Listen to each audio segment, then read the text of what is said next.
alhamdulillah setelah hadir di tengah kita pembicara yaitu Mas Samudro Bramantyo dari Satria Farm di Boyolali untuk menjabarkan materi hari ini per hari ini, yaitu tentang manajemen pakan. Tunggu nanti ada pertanyaan apa, ada banyak menarik lah. Kalau tentang pakan ini menarik karena Mas Bram sendiri sudah banyak coba pakan-pakan alternatif gitu. Nah, pakan sendiri ada seperti manusia lah ya, ada bagian proteinnya, karbohidratnya, mineralnya, macam-macam. Nanti silahkan bisa silaturahimkan sama Mas. Ya, tanpa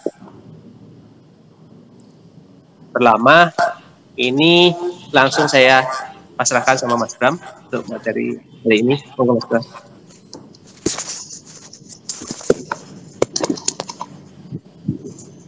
Assalamualaikum warahmatullahi wabarakatuh. Bapak-bapak, ibu-ibu sekalian, sebelum saya memulai tentang sharing pada hari ini, saya dan segenap pengelola Satria Farm mengucapkan taqabbalallahu minna wa minkum minal aidin wal faizin. Mohon maaf lahir dan batin. Semoga kita masih bisa dipertemukan di bulan Ramadan berikutnya, dan kami juga jikalau ada kesalahan kami segenap Satria Farm minta maaf. Nanti paling saya WhatsApp aja Bu, kalau misalkan sudah buka. 3 hari sebelum buka saya WhatsApp. Ya. Oke, baik. Untuk pembahasan atau sharing hari ini adalah tentang pakan. Setelah kemarin yang kita lalui adalah kandang. Walaupun sebetulnya ada mungkin nantinya ada sedikit kendala-kendala tentang kandang yang bisa ditanyakan, masih bisa menyusul di grup di Telegram. Untuk saat ini pakan kita membahas yang umum dulu, yang umum. Sebab kalau kita membahas tentang detail pakan, mungkin seharian itu tidak rampung. Tapi kita untuk saat ini kita bicarakan tentang masalah pakan, tentang kambing dan domba. Jadi manajemen pakan kambing dan domba yang secara umum. Baik, untuk yang pertama, yang menjadi pertanyaan adalah untuk apa sebetulnya pakan bagi ternak? Jadi itu yang menjadi pertanyaan awal. Jawabannya adalah pakan dibutuhkan bagi ternak itu terbagi menjadi 3. Yang pertama, dia digunakan sebagai untuk kebutuhan hidup pokok bagi ternak. Jadi pakan itu nanti dimanfaatkan oleh ternak untuk mempertahankan suhu dan juga energi. Nah, juga pakan ini sebagai kebutuhan hidup pokok ternak juga dimanfaatkan untuk mengganti sel atau jaringan tubuh yang rusak atau udah haus, atau bisa juga untuk mengembangkan atau menambah jaringan-jaringan baru gitu yang terkait dengan ternak-ternak tertentu, metode-metode peternakan tertentu. Terus yang selanjutnya adalah untuk apa pakan bagi ternak? Yang kedua adalah untuk produksi. Jadi pakan itu digunakan oleh ternak tersebut untuk memproduksi sesuatu. Untuk memproduksi apa? Ya untuk memproduksi misalnya untuk fattening dia memproduksi daging. Untuk milking dia untuk memproduksi susu. Dan kalau untuk breeding, dia untuk memperbaiki jalur di sekitar rahim, gitu. Nah seperti itu. Jadi juga digunakan untuk kebutuhan produksi. Dan pakan juga digunakan untuk kebutuhan reproduksi. Ya, untuk reproduksi maksudnya dalam arti kata pakan itu nantinya dimanfaatkan untuk menambah populasi. Jadi dia si ternak itu mengkonsumsi pakan itu untuk membuat dia memperbaiki genetik. Jadi untuk membuat keturunan itu salah satu fungsi pakan juga. Nah, itu yang menjadi tolak ukur untuk apa pakan bagi ternak, yaitu untuk hidup pokoknya ternak, untuk kebutuhan produksinya ternak, dan untuk kebutuhan reproduksinya ternak. Lalu kita masuk ke tahap selanjutnya, tentang jenis-jenis pakan. Apa saja yang dibutuhkan oleh kambing dan domba, jenis-jenis pakan apa saja yang bisa dikonsumsi oleh kambing dan domba. Yang pertama adalah pakan hijauan atau biasa disebut pakan HMT, hijauan makan ternak. Apa saja yang termasuk dalam HMT? Yang pertama adalah rumput-rumputan. Rumput-rumputan nanti ada jenisnya lagi, berbagai macam rumput-rumputan. Jadi segala sesuatu yang hidupnya dia di bawah dan berumpun atau berkelompok, tumbuhan yang hijauan yang berkelompok itu disebutnya rumput-rumputan. Contoh misalnya seperti rumput odot. Ini saya hanya sebutkan beberapa saja, tapi yang kualitasnya agak bagus. Contohnya rumput odot, rumput napier atau rumput pakcong itu rumput pakcong itu rumput asal dari Thailand yang kemudian dibawa ke Indonesia karena nutrisinya tinggi. Atau rumput gajah-gajahan seperti rumput kolonjono, rumput rumput gajah mini dan sebagainya itu termasuk dalam jenis rumput gajah-gajahan. Setelah rumput-rumputan, yang termasuk dalam HMT juga adalah daun-daunan. Daun-daunan apa saja yang termasuk dalam daun-daunan? Ya, semua daun-daunan. Jadi daun-daunan adalah hijauan yang tidak berkelompok, dia terpisah. Jadi seperti ramban gitu, dia terpisah. Ya, contohnya adalah semua daun-daunan, contoh di pohon itu misalnya daun-daun buah-buahan atau daun tumbuhan kayu seperti akasia, terus seperti pohon-pohon yang di Jawa untuk produksi kayu itu daun-daunnya juga bisa dimanfaatkan untuk pakan ternak. Atau daun-daunan yang kualitasnya bagus untuk saat ini untuk dibudidayakan itu masuk ke Indigofera, termasuknya adalah daun-daunan yang nutrisinya bagus, terus gamal, kaliandra juga bagus, dan lamtoro. Tapi yang saat ini difavoritkan oleh para peternak adalah daun-daunan yang jenisnya Indigofera. Karena Indigofera ini mempunyai nutrisi yang tinggi dan juga produktivitas yang tinggi. Yang ketiga yang termasuk dalam HMT juga, itu tidak kalah pentingnya juga dan bisa kita serap juga adalah limbah-limbah dari pertanian. Jadi ternyata yang selama ini di pertanian itu dibuang, itu ternyata bisa dimanfaatkan untuk sebagai pakan ternak. Misalnya seperti kulit-kulitan, misalnya kulit singkong, terus kulit kacang tanah, terus kulit kacang hijau, lalu kulit kedelai, itu bisa dimanfaatkan untuk pakan ternak. Padahal sebetulnya dia itu adalah limbah pertanian. Terus yang kedua adalah onggok. Onggok itu berarti dia pakan atau sesuatu pakan yang sudah diambil sarinya. Contoh misalnya singkong dijadikan tepung tapioka. Nah, prosesnya tersebut melalui proses pengambilan nutrisi atau diperas sampai nutrisinya itu nanti menjadi tapioka. Nah limbahnya itu adalah onggok.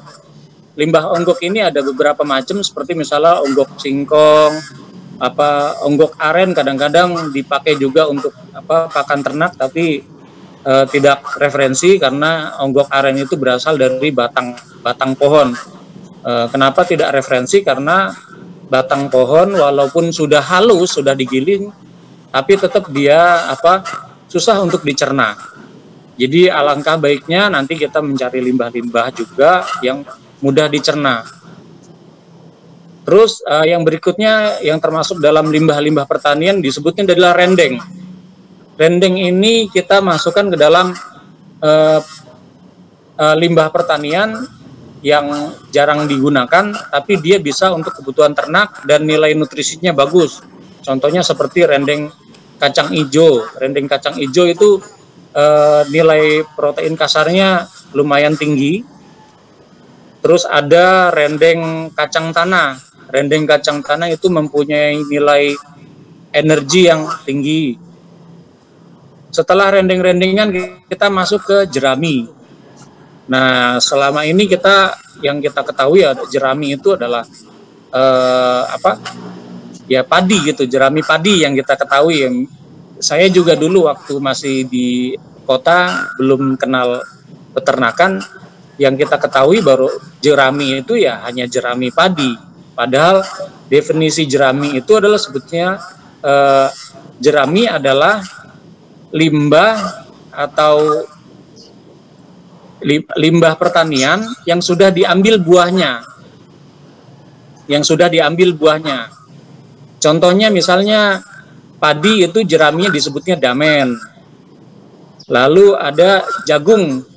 Jadi panennya itu jagung jeraminya itu disebutnya tebon jagung di sini. Dan yang lain-lain contohnya seperti itu. Nah, ini limbah jerami ini bisa dimanfaatkan untuk ternak. Bisa untuk pakan ternak. Dan tidak kalah pentingnya lagi ada limbah yang bisa dimanfaatkan, yaitu limbah bungkil-bungkilan.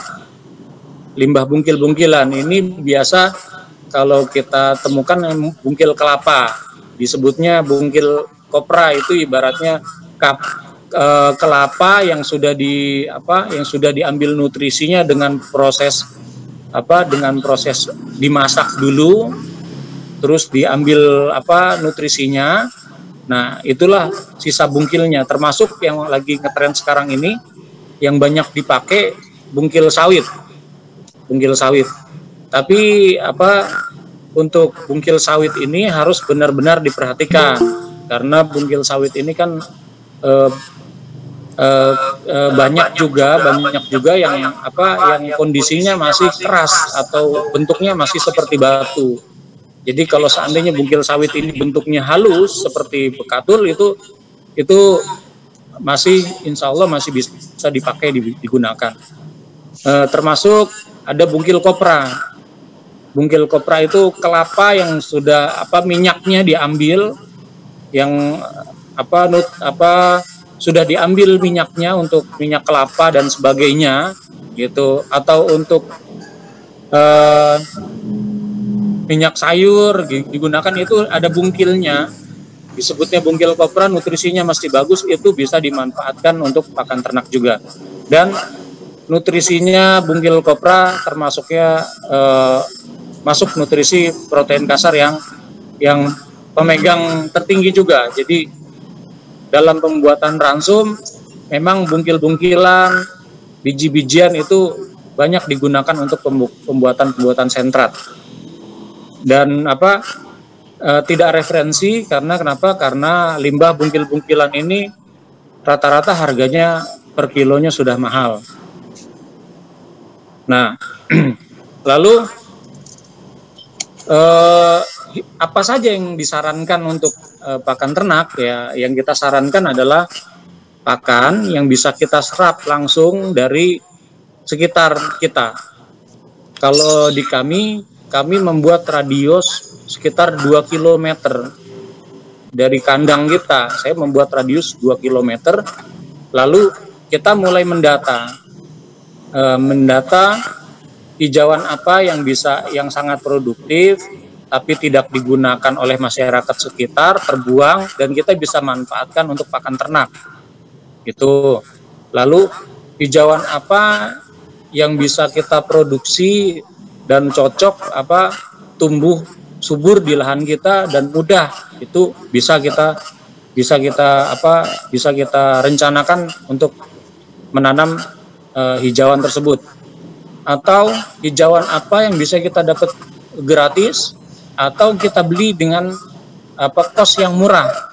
Contohnya kita bisa kerjasama dengan PLN yang suka motong-motongin pohon-pohon pinggir jalan ya. Memang tugasnya untuk membersihkan jalan dari ranting-ranting pohon.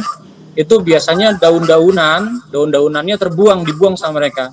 Bahkan mereka bingung daun-daunan ini pengen dibuang kemana. Nah, kalau kita kerjasama dengan mereka sangat senang. Jadi cukup kita memberikan nambahin uang solar mereka sedikit, mereka sudah senang karena mereka bisa ngebuang hijauan dengan mudah langsung ke kandang kita, dan juga masih dapat ibaratnya uang jajan seperti itu. Nah, itu bisa kita manfaatkan juga, tapi kita kerjasama dulu dengan orang-orang PLN tentunya. Nah, yang selanjutnya jenis-jenis pakan itu kita masuk ke dalam perlakuan. Jadi bagaimana cara kita memperlakukan pakan yang bisa kita manage gitu. Jadi jangan sampai kita pakan itu tidak bisa kita manage. Jadi kalau kita tidak bisa memanage pakan, sama aja kita populasi untuk kita beternak terbatas. Sebagai contoh, kita punya 10 ekor tapi kita hanya mengandalkan tenaga kita untuk mencari ngarit. Nah, itu suatu saat nanti kita mempunyai titik jenuh, dalam arti kata kita ternak sedikit tapi kok ya capek gitu untuk misalnya ngarit segala macamnya, itu kita punya keterbatasan. Nah, kalau di kami biasanya kita manajemen dalam arti kata dalam periode tertentu kita panen hijauan, kita panen daun-daunan dan limbah-limbah yang lain kita panen dalam kuantiti yang banyak, dalam jumlah yang banyak. Lalu kita berikan penanganan khusus terhadap mereka. Jadi kita olah mereka atau kita awetkan. Jadi pakan hijauan itu kita awetkan. Nah, itu termasuk dalam memperlakukan hijauan dalam kondisi hijauan banyak. Sebab kenapa harus kita perlakukan seperti itu? Karena ya untuk memanage pakan kita, untuk memudahkan kita ke depannya supaya kita nggak terlalu capek menyediakan pakan setiap hari. Lalu yang kedua juga untuk mengawetkan atau juga otomatis ketika kita sudah mulai bisa mengawetkan pakan, kita sudah mempunyai bank pakan. Disebutnya bank pakan yang suatu saat nanti di saat kemarau panjang atau di saat hujan atau cuaca buruk, kita nggak perlu cari hijauan lagi, kita cukup pakai pakan yang sudah kita awetkan tersebut.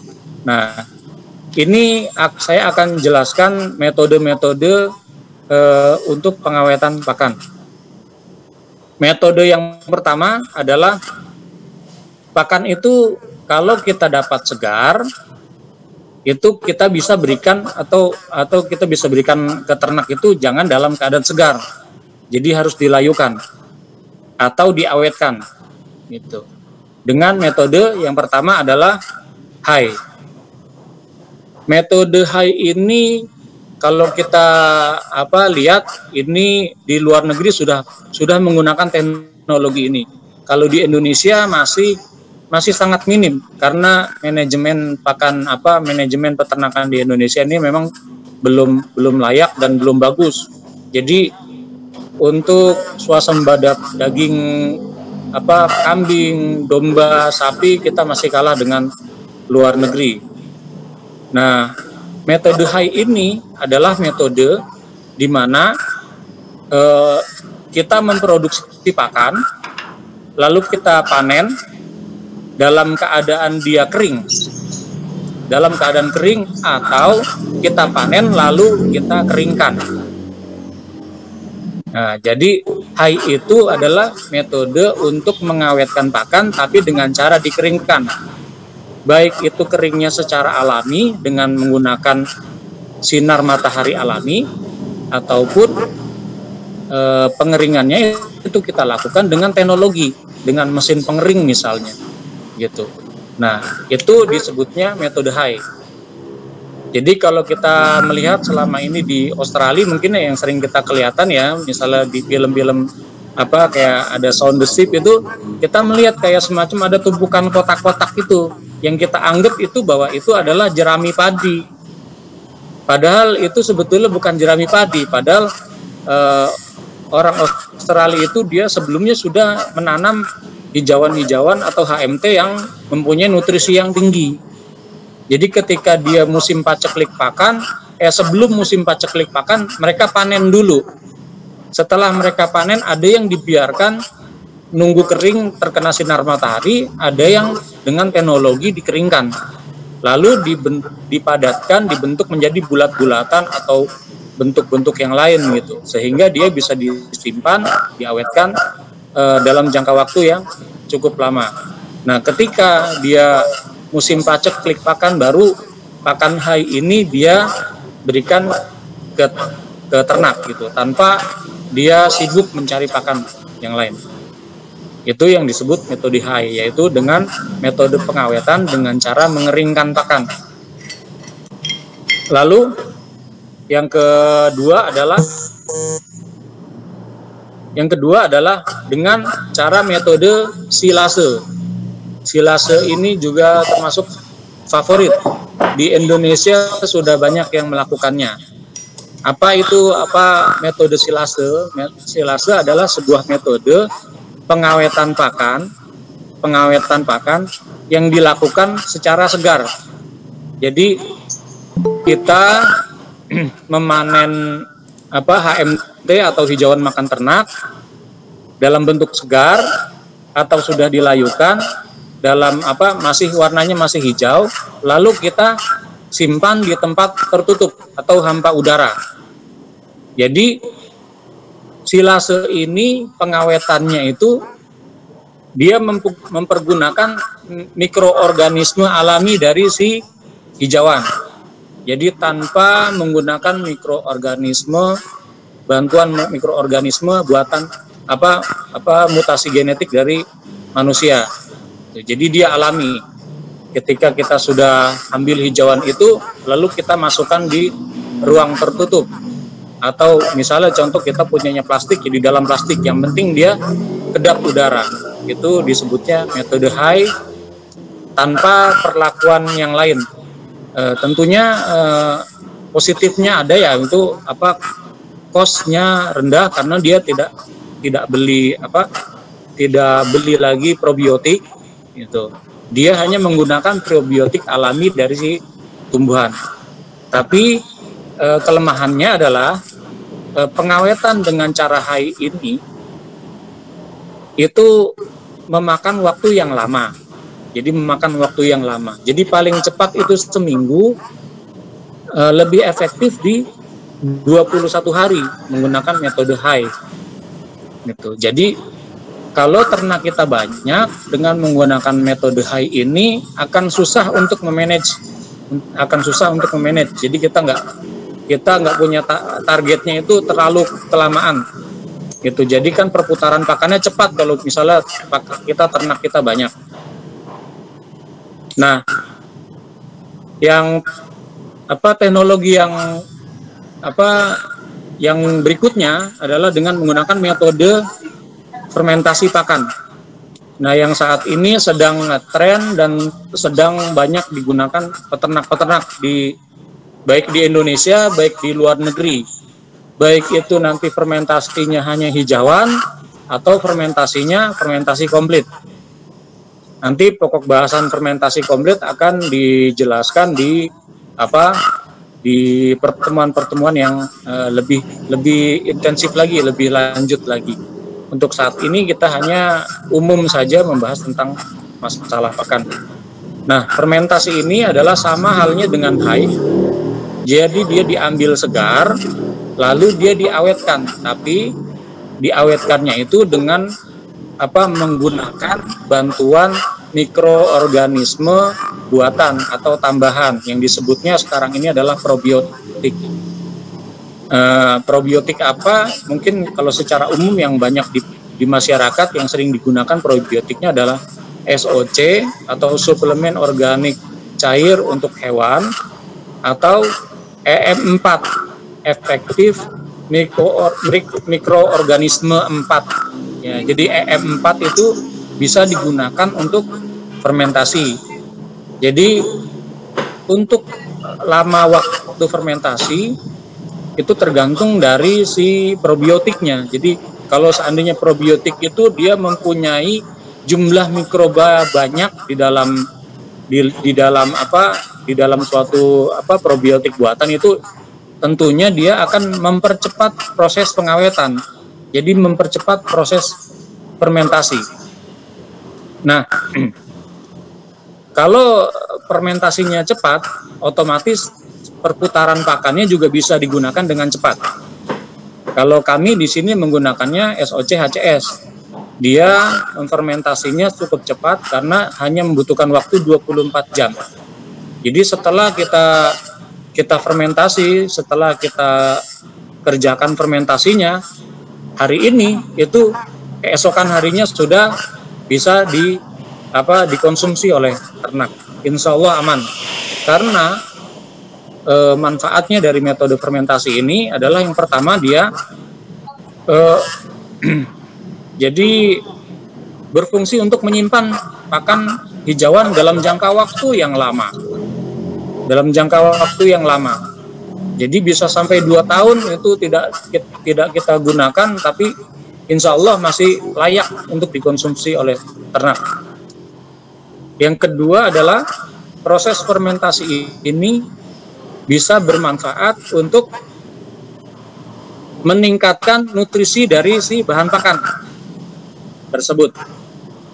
Sebagai contoh, meningkatkan nutrisi bahan pakan tersebut adalah misalnya jerami padi. Jerami padi itu nutrisinya di literatur itu hanya protein kasarnya hanya 3%. Nah, dengan dia difermentasi dengan metode yang baik, fermentasinya berhasil, dia akan meningkatkan pK-nya si jerami itu menjadi 7 sampai dengan 9%. Otomatis dia seratnya berkurang, mudah dicerna, lalu nutrisinya meningkat. Contohnya protein kasarnya dia meningkat. Otomatis bagus untuk kalau semakin nutrisinya tinggi, semakin dia bagus. Yang kedua adalah meningkatkan nilai total digestible nutrien atau nutrisi yang terserap dari si bahan pakan tersebut. Jadi yang seharusnya tadinya dia bahan tersebut penyerapannya cuma 50% jika tidak difermentasi gitu. Nah, setelah difermentasi dia TDN-nya itu lebih tinggi, dalam arti kata lebih mudah diserap, mungkin bisa menjadi 70%, 80%. Jadi otomatis dari 100% yang kita gunakan, dia 70%-nya bisa terserap oleh si ternak tersebut. Nah, seperti itu metode-metode untuk pengawetan atau penyimpanan atau memanajemen dari si pakan. Nah, ya nyambung ke tujuan dari si pengawetan pakan tersebut. Ini saya jelaskan lagi untuk memastikan tambahannya lagi. Yang pertama, pakan itu dapat disimpan dalam jangka waktu yang tertentu, relatif lebih lama daripada pakan yang tidak dilakukan metode penyimpanan. Jadi pakan hijauan yang tidak dilakukan metode penyimpanan itu nantinya akan busuk. Dia bukan menjadi pakan, tapi nanti akan menjadi pupuk kalau tidak difermentasi, tidak disimpan dengan metode penyimpanan. Terus dapat meningkatkan nilai nutrisi dan TDN seperti yang saya sampaikan. Lalu dapat merangsang nafsu makan ternak. Jadi dengan disilase, difermentasi itu nafsu makan ternak akan lebih meningkat terhadap pakan kita. Jadi palatabilitasnya tinggi disebutnya kalau dunia peternakan. Terus ya karena dia pakan tersebut bisa kita simpan dalam jangka waktu dalam porsi yang banyak, otomatis memudahkan peternak dalam beternak gitu. Karena nanti bahasanya tidak setiap hari ngarit gitu. Kalau peternak tradisional tentunya dia setiap hari ngarit. Nah, kalau kita yang sudah menggunakan teknologi penyimpanan pakan itu insya Allah nanti tidak setiap hari ngarit. Terus juga pakan tersebut mengurangi terjadinya keracunan di pakan. Jadi menetralisir adanya racun yang terdapat dalam pakan. Jadi semua bahan pakan nanti akan saya jelaskan di yang berikutnya itu semua hijauan mengandung racun alami sebetulnya. Mengandung racun alami, nanti saya akan jelaskan. Lalu kita masuk ke level selanjutnya. Yang pertama tadi tentang HMT, hijauan makan ternak. Apa saja yang termasuk hijauan makan ternak, perlakuan apa saja yang bisa kita lakukan untuk memanage hijauan makan ternak itu. Nah, yang kedua ini adalah konsentrat. Konsentrat yang berfungsi sebagai pakan untuk pendukung ternak. Nah, apa saja yang termasuk dalam konsentrat itu ada beberapa. Yang pertama adalah protein.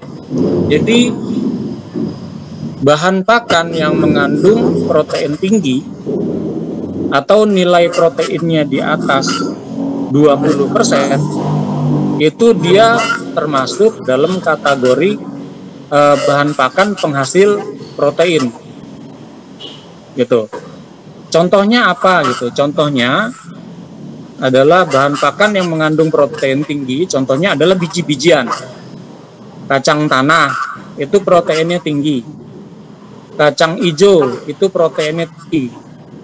Kedelai itu proteinnya tinggi. Dan limbah-limbah dari si kacang-kacang tersebut, contohnya limbah kedelai yang berasal dari pabrik tahu yang disebutnya ampas tahu. Itu dalam keadaan kering ampas tahu juga mempunyai nilai protein yang tinggi. Terus limbah dari gandum. Limbah dari gandum ini banyak dipakai juga untuk ternak, cuman agak mempunyai konflik juga karena gandum itu difungsikan untuk membuat minuman beralkohol. Jadi misalnya minuman yang memabukkan itu salah satu bahannya itu menggunakan gandum. Ya walaupun dia proteinnya tinggi, tapi kita di Satria Farm tidak menggunakan bahan gandum tersebut. Ya karena khawatir tidak berkah. Padahal dia termasuk bahan pakan yang mengandung protein yang tinggi. Lalu yang berikutnya adalah hijauan makan ternak juga bisa kita masukkan ke dalam protein tinggi juga, cuman tidak semua karena hijauan-hijauan super saja. Kayaknya itu ya Mas ya. Suaranya kedengaran kira-kira. Jadi hijauan-hijauan tertentu dia mempunyai nutrisi yang memang super. Contohnya ya kayak gamal, indigo vera, terus rendeng kacang hijau itu dia kita bisa kategorikan dalam hijauan yang mempunyai nilai protein yang tinggi. Nah, pakan konsentrat berikutnya setelah protein, apa fungsi protein bagi ternak? Nah, itu yang harus kita ketahui. Fungsi protein bagi ternak adalah dia yang pertama untuk membuat tumbuh ternak menjadi bagus. Dia memperbaiki sel-sel yang sudah rusak. Membesarkan sel-sel yang tadinya kecil menjadi besar. Nah, karena itu protein ini sangat-sangat berpengaruh dalam peternakan fattening.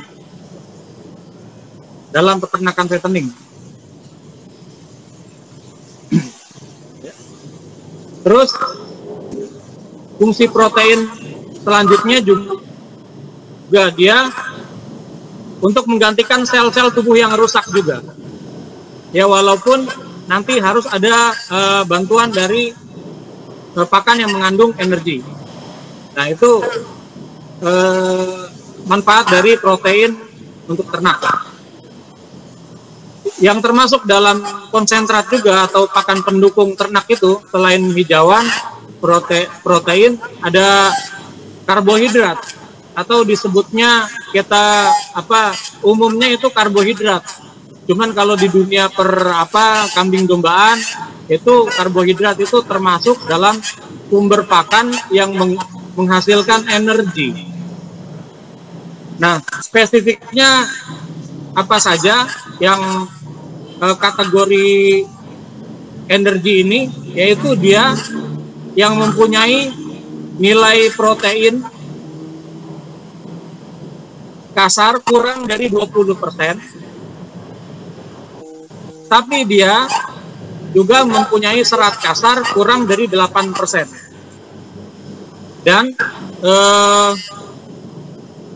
untuk energi ini harus mempunyai TDN juga. Jadi TDN itu total digestible nutrient atau nutrisi yang terserap. Nutrisi yang terserap yang masuk kategori energi ini itu harus bisa di angka di atas 65% TDN-nya. Di atas 65%. Semakin tinggi, semakin dia mempunyai potensial bahwa dia adalah bahan pakan yang menghasilkan energi tinggi.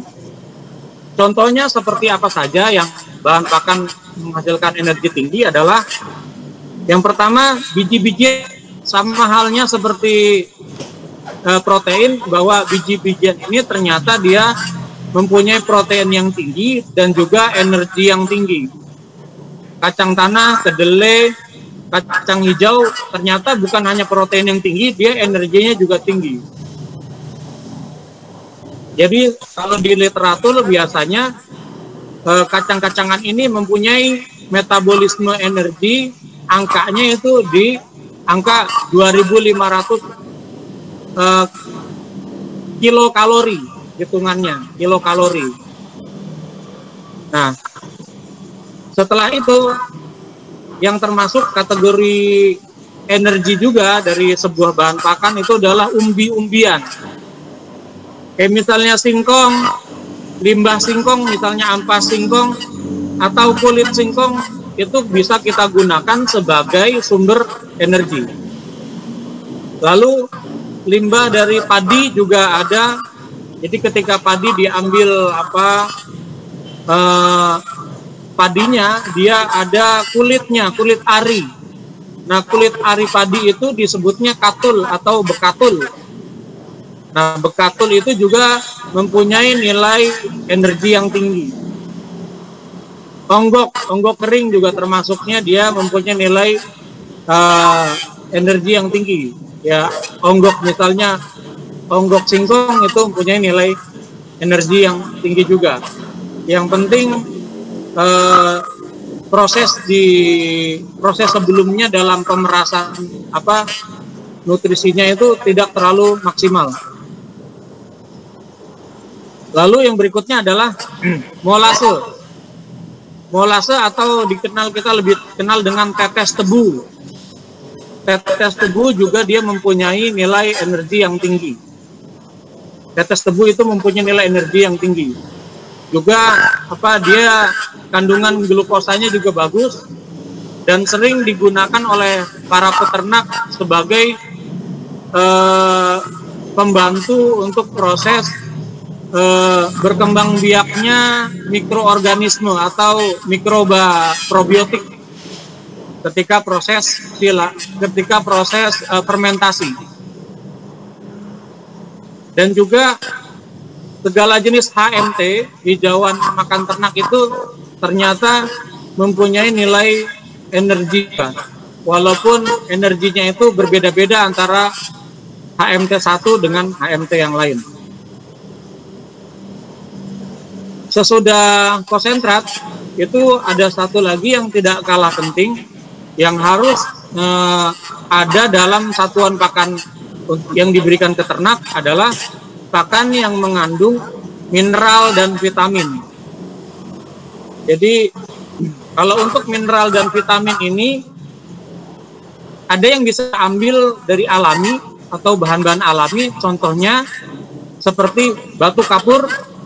Batu kapur itu kita rendam selama 24 jam.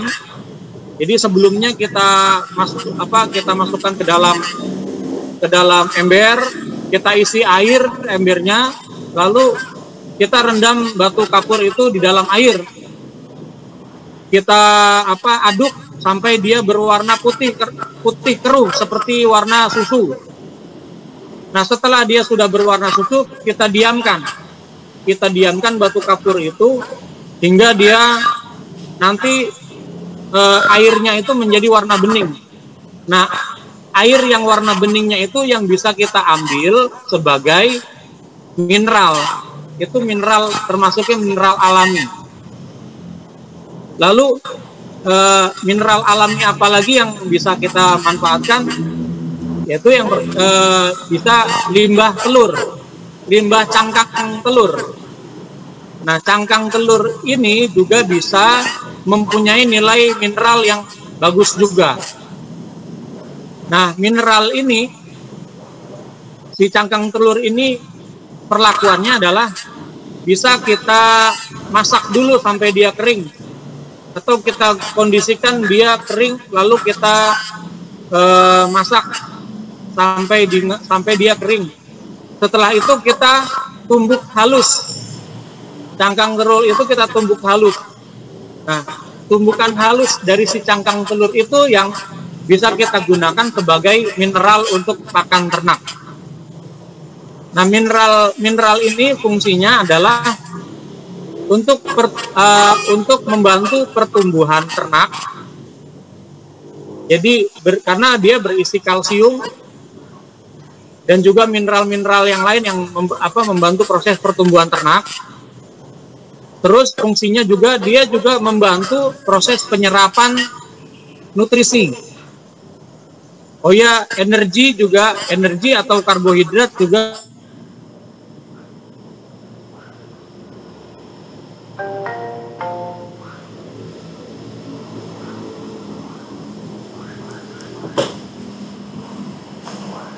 penyerapan nutrisi atau menyerap protein. Jadi tanpa adanya energi yang bagus, itu protein yang kita berikan ke ternak itu nanti akan keluar menjadi kotoran ternak. Nah, padahal protein itu adalah sumber bahan pakan yang nilainya mahal harganya. Jadi kalau protein yang kita berikan tidak seimbang dengan energinya, jadi pakan yang kita ransum terus tidak energinya tidak tercapai, itu protein yang sudah dimakan oleh ternak itu akan terbuang lagi, tidak terserap menjadi daging dan susu. Nah, seperti itu. Nah, untuk serat atau HMT dia fungsinya adalah untuk menormalkan fungsi pencernaan. Menormalkan fungsi pencernaan.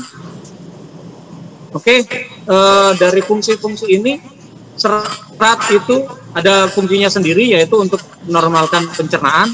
Protein itu untuk memperbaiki sel-sel yang rusak atau untuk menumbuhkan sel-sel yang baru atau untuk mengembangkan melakukan pertumbuhan sel-sel yang baru.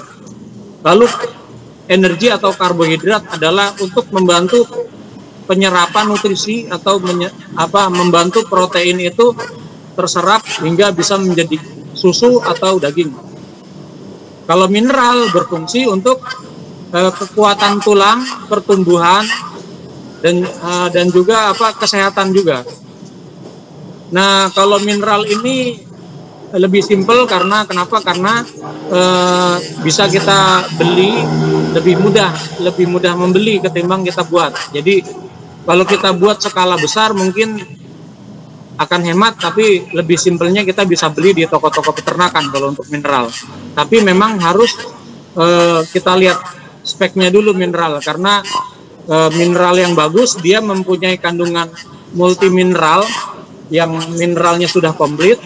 Lalu dia mempunyai kandungan vitamin, yaitu vitamin A, vitamin D3, dan juga vitamin E. Itu yang harusnya ada di dalam mineral.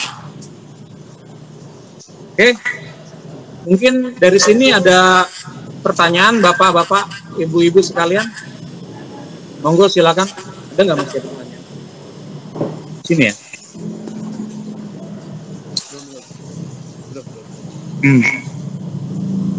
Belum ya?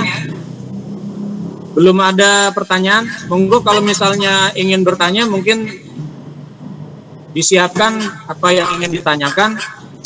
Insya Allah sebisa mungkin saya akan jawab. Jadi untuk selanjutnya ya, karena berhubung belum ada pertanyaan yang masuk, kita akan masuk ke sudah ada. Untuk rumput, Pak Cid ini bertanya, tadi untuk rumput berarti untuk domba dan daun untuk kambing ya, lalu konsentrat, mineral, dan lain-lain apakah sama untuk kambing dan untuk domba? Ini sebetulnya tidak ada pengkhususan apakah atau dilarang gitu. Misalnya contoh-contoh, domba apakah dilarang makan daun? Tidak. Kambing apakah dilarang makan rumput? Juga tidak. Tapi bagaimana cara kita memberikan keseimbangan pada mereka. Jadi ketika daun itu kita ingin berikan, karena misalnya kita kaya akan daun di daerah kita nggak punya rumput, tapi kita pengen ternaknya ternak domba, ya otomatis mau nggak mau kita harus menyerap HMT daun.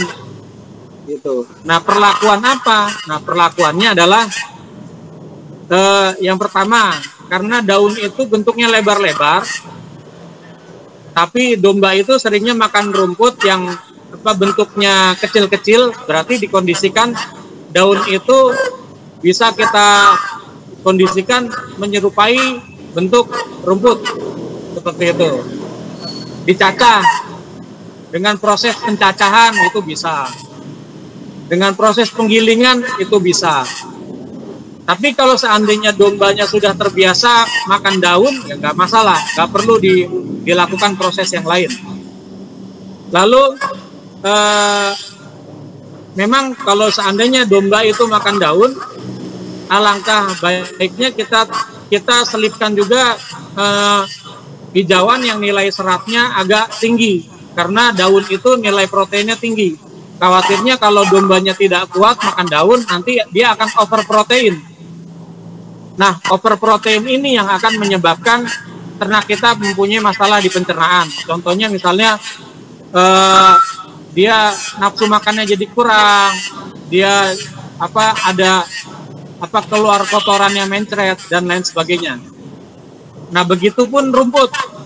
Ketika misalnya kita pengen beternak rumput pengen kita gunakan untuk pakan kambing. Boleh nggak? Boleh saja. Boleh saja.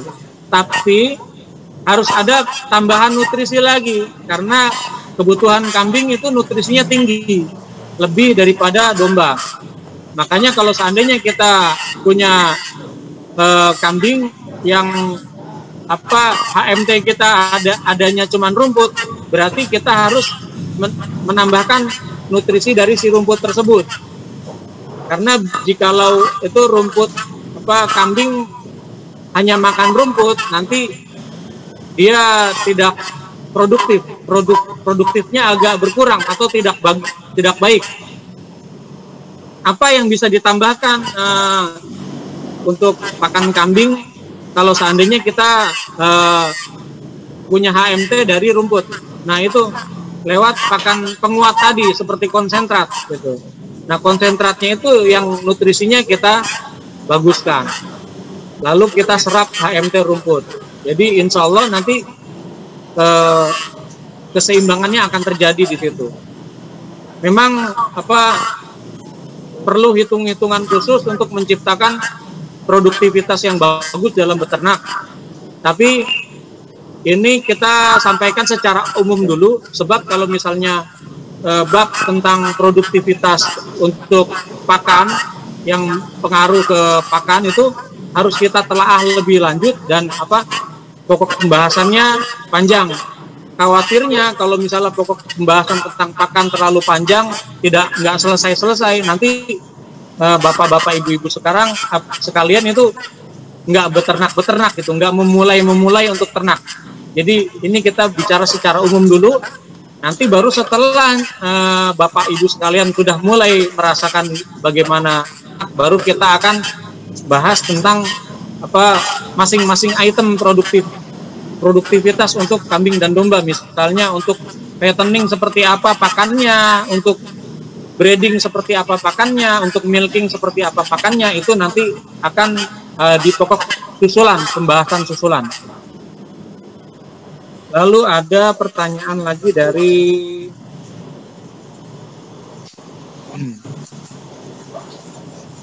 Pak Davis Novanto. Ini menanyakan untuk HMT bagaimana komposisi E4 dan lain-lainnya.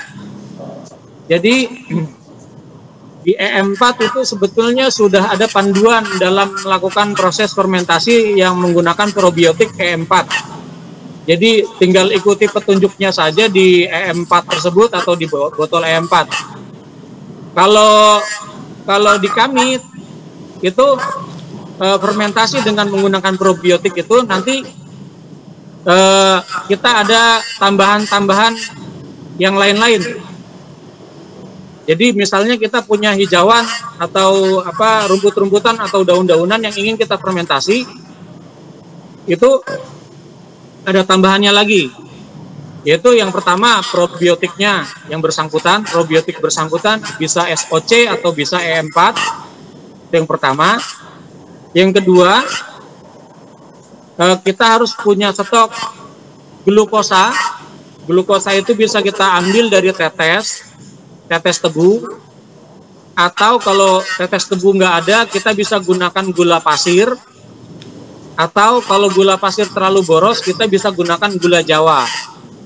Nah, kalau misalnya bahan-bahan semua sulit, kita hanya punya gula Jawa, itu malah saya lebih recommended. Karena gula Jawa itu dia glukosanya bagus dan tingkat asamannya juga stabil. Nah, prosentasenya berapa? Biasanya setiap 100 kg atau 1 kintal hijauan itu menggunakan glukosa sebanyak 1 kilo. Misalnya tetesnya 1 kilo. Misalnya gula, ya gulanya 1 kilo. Misalnya pakai gula merahnya juga 1 kilo, atau gula arennya 1 kilo. Gitu. Itu karena kenapa? Karena nanti fungsinya glukosa itu adalah untuk makanan si mikrobanya tersebut, untuk si mikrobanya tersebut cepat dalam membelah diri. Di samping itu, karena hijauan itu kita belum tahu kandungan mineralnya seberapa banyak. Jadi bagusnya kita tambahkan hijauan itu dengan mineral dan juga garam. Oh iya, untuk tetes dan juga garam ini kita batasi untuk yang beternak breeding, karena penggunaan tetes dan garam pada peternakan breeding itu harus kita kurangi penggunaannya. Jadi kalau untuk breeding atau untuk peranakan itu tetes dan garamnya itu maksimal setengah kilo,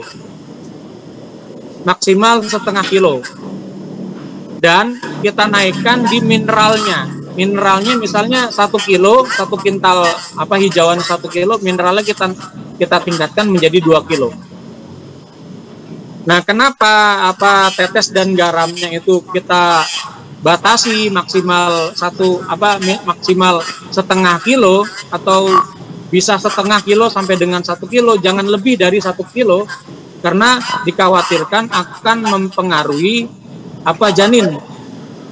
Karena tetes itu sifatnya panas dan khawatirnya ada zat dalam tetes, zat asamnya itu yang mempengaruhi janin jika dia penggunaannya terlalu banyak. Makanya banyak peternak-peternak yang mengeluhkan pakan fermentasi ini menyebabkan keguguran pada betina hamil. Sebetulnya bukan karena fermentasinya, tapi cara fermentasinya atau metode fermentasinya yang salah. Karena yaitu penggunaan tetes yang terlalu kebanyakan dan garam yang terlalu kebanyakan. Nah, kenapa harus ada garam? Nah, garam ini kita fungsikan adalah untuk menetralisir racun yang ada di dalam hijauan. Karena setiap hijauan itu mempunyai kandungan racun walaupun sedikit gitu. Makanya harus hijauan itu perlakuannya harus sesuai jika ingin diberikan ke ternak. Seperti itu. Nah, semoga dari Mas Davis ini sudah jelas untuk masalah komposisi E4 dalam memfermentasi pakan. Lalu Mbak Dini, untuk pakan silase dan fermentasi apakah memungkinkan gagal dengan kondisi berjamur? Ya benar Mbak Dini, metode fermentasi ini juga banyak yang terjadi kegagalan jikalau memang pembuatannya tidak sesuai. Contoh, kegagalan dalam fermentasi ini bisa terjadi jikalau pakan yang kita fermentasi itu terlalu kering. Dalam arti kata, dia tidak mempunyai kadar air yang cukup. Nah, karena dengan memfermentasi pakan yang kering ini, si mikrobanya itu jadi dia tidak bisa berkembang biak, karena mikroorganisme atau probiotik ini dia bisa berkembang biak dan membelah selnya menjadi banyak ketika dia ketemu air. Jadi tolak ukurnya hijauan kita itu harus mempunyai air dengan kondisi rendemen, tingkat kebasahan atau rendemen, kita sebutnya rendemen sekitar 30%. Jadi rendemen atau kebasahannya itu sekitar 30%.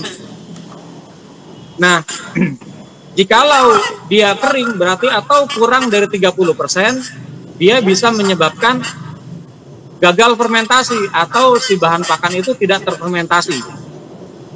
Nah, sebaliknya, jikalau fermentasi itu dilakukan terlalu kebasahan, berarti tadi kan terlalu kering, nah ini terlalu kebasahan. Berarti kalau terlalu kebasahan itu rendemennya itu di atas 30%, bisa 40%, 50%, atau bisa 60%. Nah, dengan tingkat air yang terlalu banyak atau kebasahan, ini fermentasi itu dia tetap terfermentasi, tetapi ada bagian-bagian tertentu yang menjadi busuk atau di bagian tertentu akan terjadi kebusukan pada pakan fermentasi. Contohnya aja adalah di bagian yang paling bawah.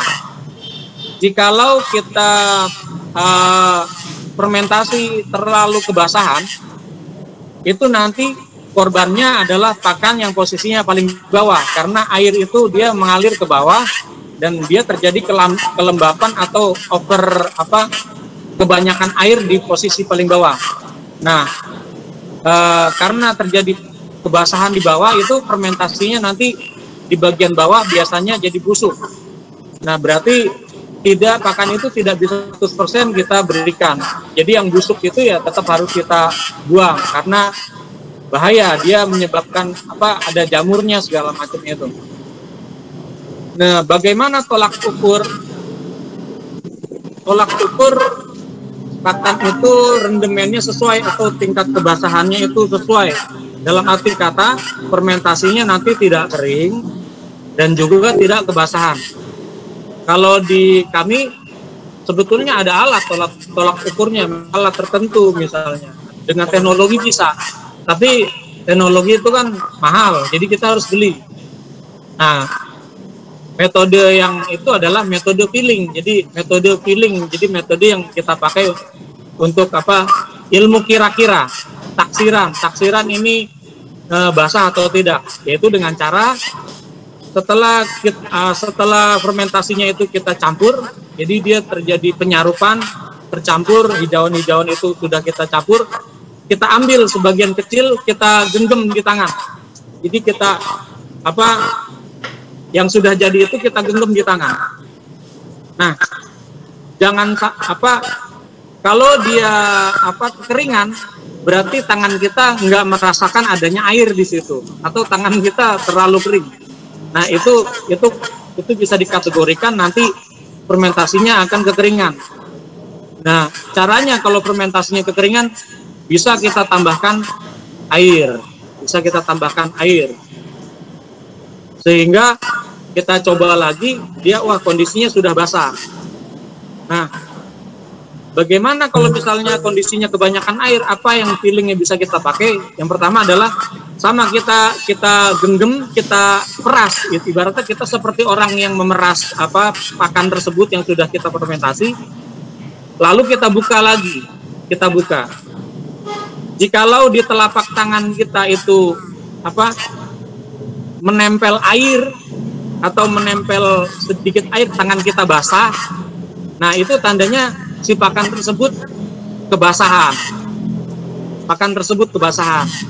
Atau yang lebih parah lagi, kita genggam malah terjadi adanya air yang sampai keluar dari genggaman tangan kita, itu basahnya maksimal.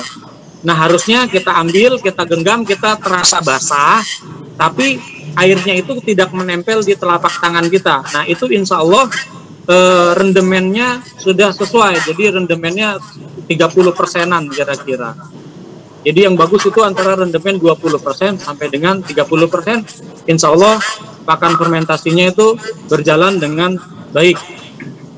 Nah, ada masalah ketika nanti pakan yang kita fermentasi, pas kita coba, kita analisa, wah ini pakannya masih basah.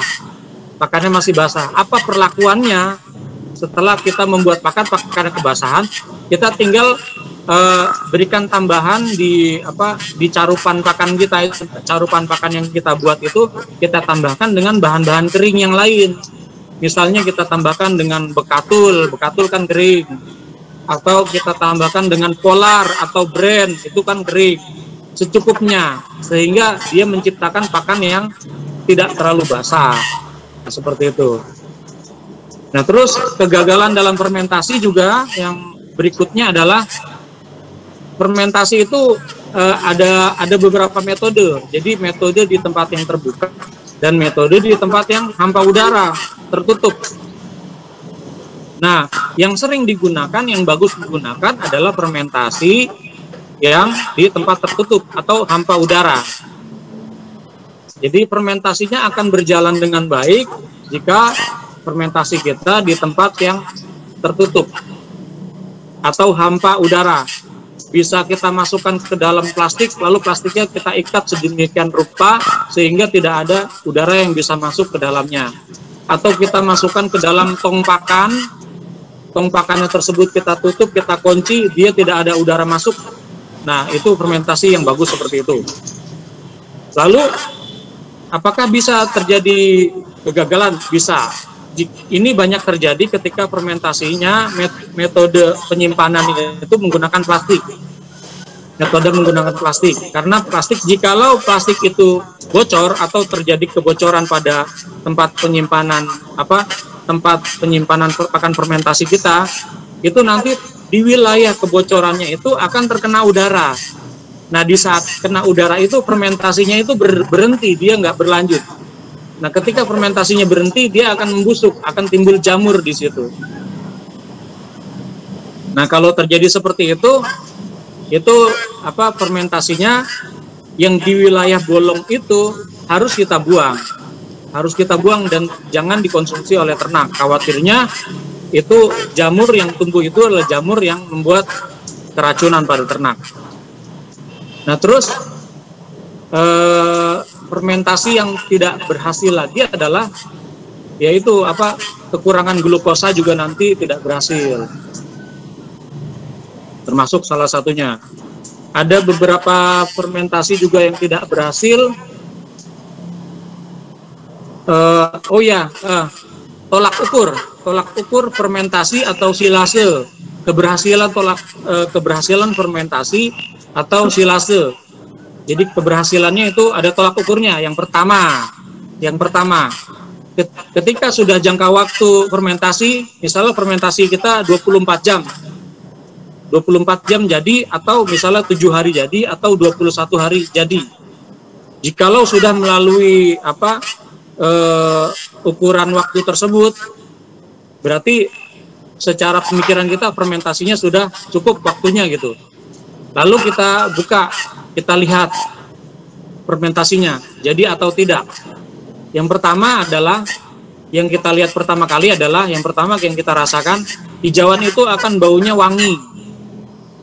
Baunya wangi, segar, enak. Bahkan kalau fermentasi itu mungkin wanginya, kalau bahan-bahannya ada dari singkong-singkongan seperti kulit singkong, nanti fermentasinya akan wangi seperti wangi tape. Itu keberhasilan dari fermentasi. Lalu setelah itu kita pegang si pakan fermentasinya itu. Kalau seandainya pakan fermentasinya itu dia dingin, tidak panas, itu fermentasinya adalah berhasil. Dia wangi dan pakannya adem atau tidak panas. Nah, kalau misalnya dia baunya busuk, terus pakannya panas. Nah, ini kadang-kadang ada yang salah pola pikir bahwa fermentasi itu jadinya ketika pakannya itu hangat atau panas. Itu salah.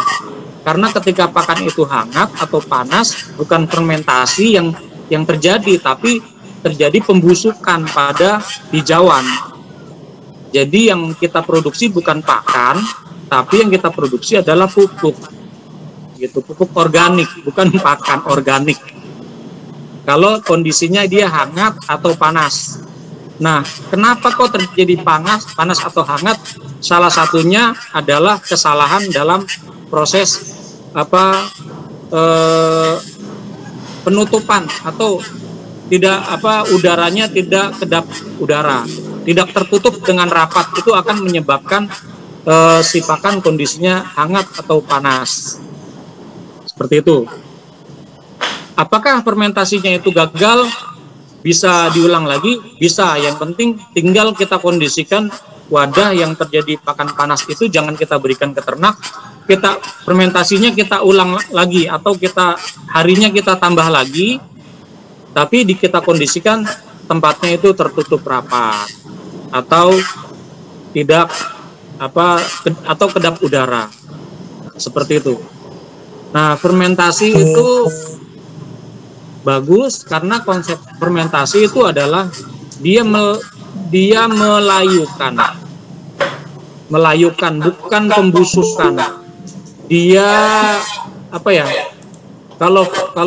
misalnya fermentasi daun, itu lama gitu, lama kita nggak buka, mungkin sekitar 1 tahun atau setengah tahun.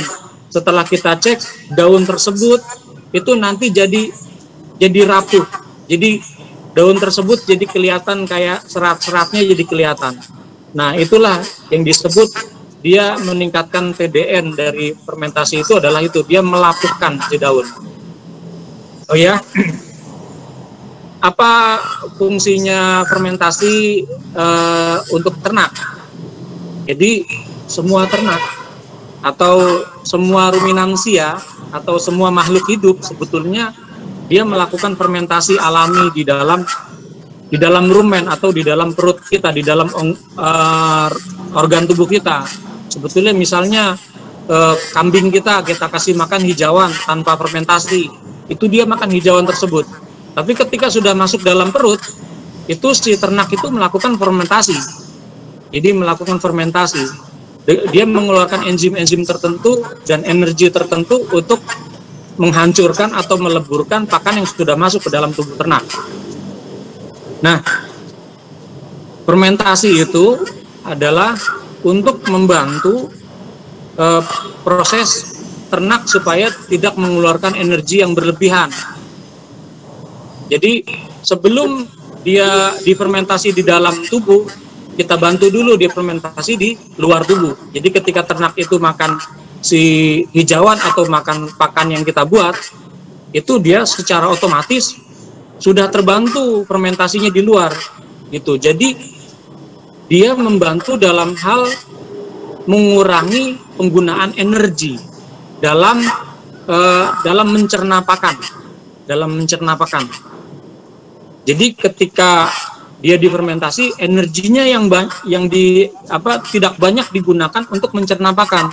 Nah, energi tersebut akan dimanfaatkan lagi untuk menyerap nutrisi. Nah, seperti itu. Nah, berarti kalau dia tidak difermentasi, energinya itu ada yang terbuang untuk fermentasi alami dalam tubuh.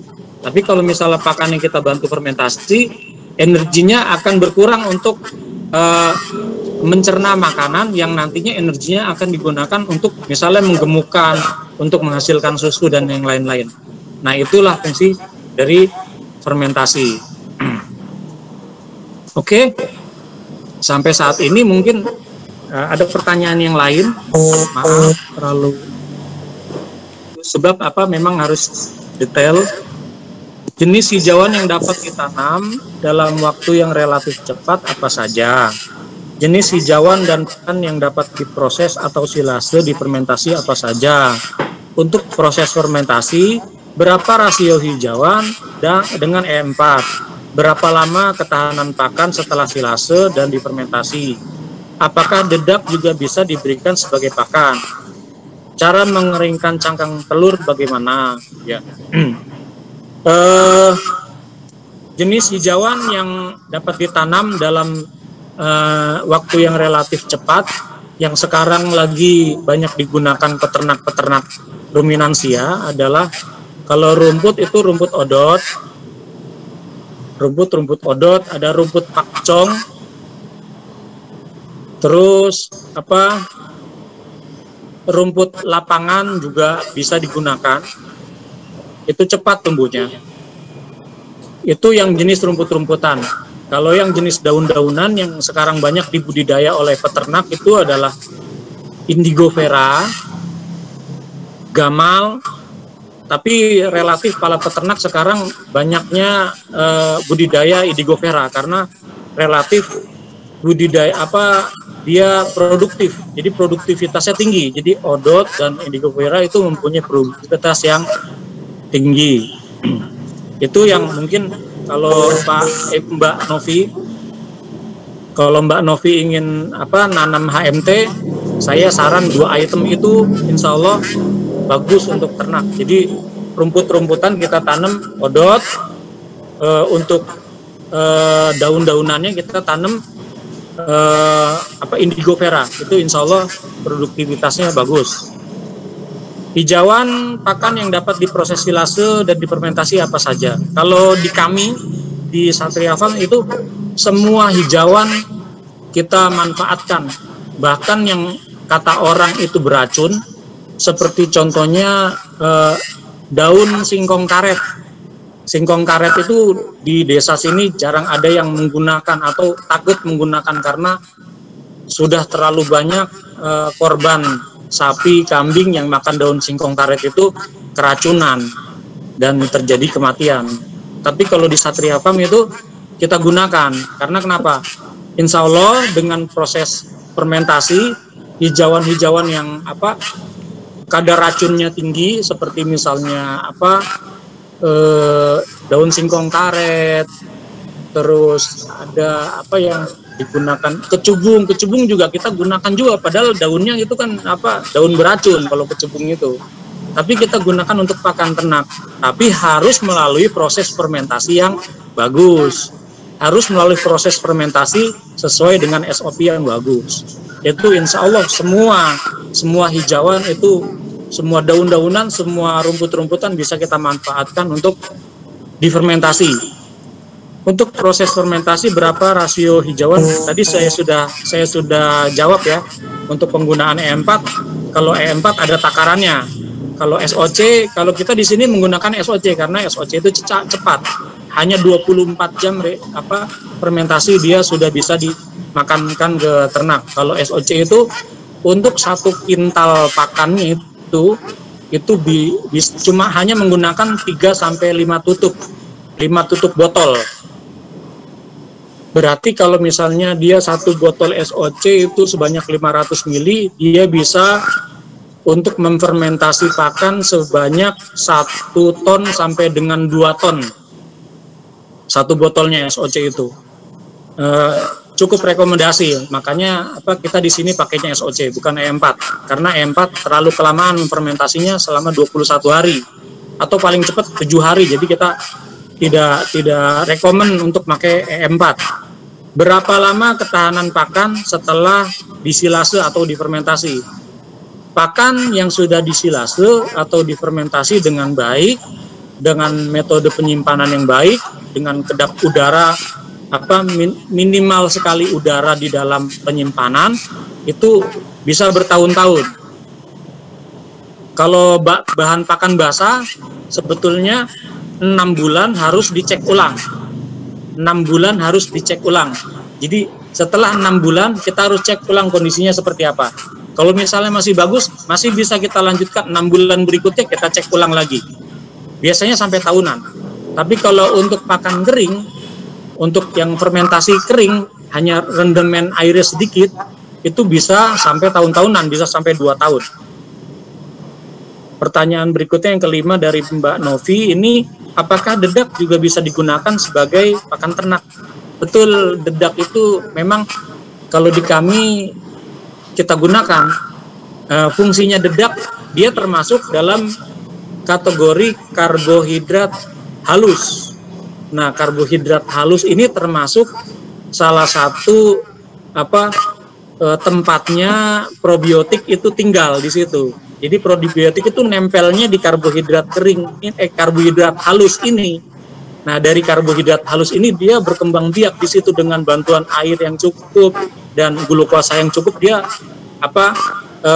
membelah diri di situ secara maksimal. Nah, makanannya itu adalah bekatul atau karbohidrat halus.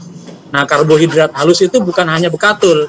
Jadi ada bekatul, terus tepung singkong bisa, terus tepung beras itu bisa digunakan. Kalau kita di luar Jawa itu susah nyari bekatul ya, misalnya di Sumatera, di Riau itu susah nyari bekatul, di Makassar mungkin susah nyari bekatul, kita bisa gunakan tepung beras sebagai media untuk hinggapnya probiotik. Nah, ini cukup bagus. Jadi probiotik itu ternyata butuh tempat tinggal, yaitu karbohidrat halus itu. Lalu Bu Novi juga tanya cara mengeringkan cangkang telur. Cara mengeringkan cangkang telur, kalau di sini, kalau saya bahasanya dioseng-oseng gitu. Seperti kita bikin oseng-oseng kangkung, tapi tanpa minyak gitu. Cangkang telurnya kita tumbuk dulu, kita tumbuk, terus kita taruh di wajan, kita hidupkan api, terus kita oseng-oseng dia sehingga dia mengering gitu, sehingga menemukan ibaratnya cukup gitu, cukup kering, oseng-oseng kita stop, lalu kita haluskan kembali, dia bisa kita gunakan sebagai mineral alami cangkang telur itu. Ya seperti proses membuat kerupuk pasir mungkin ya. Nah, seperti itu kerupuk pasir. Semoga pertanyaan Bu Novi yang 6 ini terjawab dengan baik. Nah, ini ada Mas Andika itu bertanya, Assalamualaikum, Waalaikumsalam. Mas Bram tadi bicara tentang literaturnya dari mana ya Mas? Bisa share tidak literaturnya? Mas Andika, literatur tentang nutrisi ternak, misalnya saya sebagai contoh aja, misalnya dedak atau di sini sebutnya katul atau bekatul, itu nutrisinya berapa ya, jumlahnya berapa nutrisinya, itu bisa kita searching di Google. Literaturnya bisa kita dapatkan di situ. Nanti dia jelas di situ ada informasi dedak itu serat kasarnya berapa, protein kasarnya berapa, terus karbohidrat atau TDN-nya berapa, itu terus nilai abunya berapa, terus berat keringnya berapa, insya Allah di Google sudah ada. Itu yang pertama, Mas Andika. Terus untuk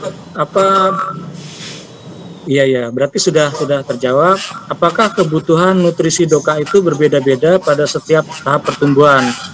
Berapakah yang dibutuhkan? Ya, betul. Sebetulnya ini pertanyaannya udah cukup naik level ya. Sebetulnya ini pakannya hanya dasar. Cuman sedikit cuplikan dari saya bahwa ada fase-fase untuk pakan yang harus dilalui oleh peternak. Misalnya dia fase pertumbuhan. Jadi fase pertumbuhan itu fase menyusui. Pertama fase menyusui, berarti dia sampai dengan lepas sapi, dia itu disebutnya fase menyusui. Nah, dia harus kecukupan susu ibunya sampai dengan dia berhenti nyusu atau lepas sapi. Itu disebutnya fase menyusui. Nah, pada fase menyusui ini,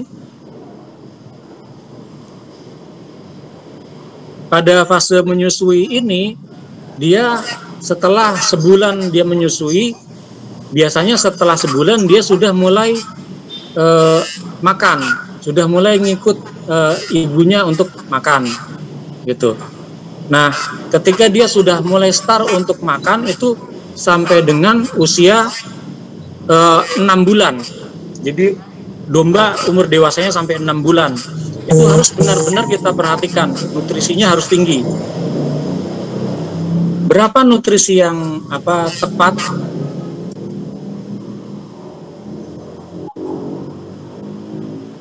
Sebentar, ada tamu. Berapa nutrisi yang tepat di fase-fase nutrisi? Itu kita harus mempunyai pakan dengan PK di atas 15% untuk domba-domba masa pertumbuhan.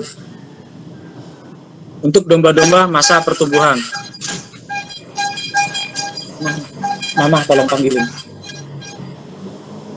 Jadi fase pertumbuhan itu membutuhkan protein kasar yang tinggi, tapi harus diimbangi dengan energi yang tinggi juga, karena secara konsep tadi ketika protein itu tinggi tidak diimbangi dengan energi yang tinggi, dia akan terbuang menjadi kotoran seperti itu. Lalu setelah fase pertumbuhan itu 6 bulan untuk domba, kalau kambing itu selama 1 tahun. Kambing itu 1 tahun. Jadi kambing itu relatif lebih lama, 1 tahun. Berarti sebelum dia 1 tahun dia harus fase pertumbuhannya nutrisinya harus tinggi. Kalau misalnya dia nutrisinya kurang, berarti akan pengaruh ke pertumbuhan. Misalnya dia pertumbuhannya nggak bagus, atau kalau di sini disebutnya kecentet, ternaknya dibogel. Nah, terus setelah fase pertumbuhan adalah fase penggemukan sebetulnya, fase penggemukan. Atau kalau misalnya untuk breeding, dia fase pematangan rahim. Fase pematangan rahim. Nah, di fase pematangan rahim itu kalau kambing dimulai dari usia 6 bulan sampai dengan 1,5 tahun. Nah, kalau untuk breeding, domba itu ya antara 6 bulan sampai dengan 1 tahun. Makanya domba sudah bisa dibuahi ketika dia umur 6 bulan. Jadi betinanya sudah bisa dikawinkan dan sudah bisa hamil ketika umurnya 6 bulan. Tapi karena memang dia baru mulai fase pertumbuhan, dia belum bagus untuk keadaan rahimnya. Jadi tidak disarankan melakukan pengawinan domba itu atau kambing juga di bawah umur. Jadi dia harus mempunyai kematangan melalui fase pertumbuhan dulu. Kalau fase pertumbuhannya sudah terlalui, baru dia sudah pantas sudah bisa untuk dibuahi. Kalau untuk kambing dan juga domba gemuk.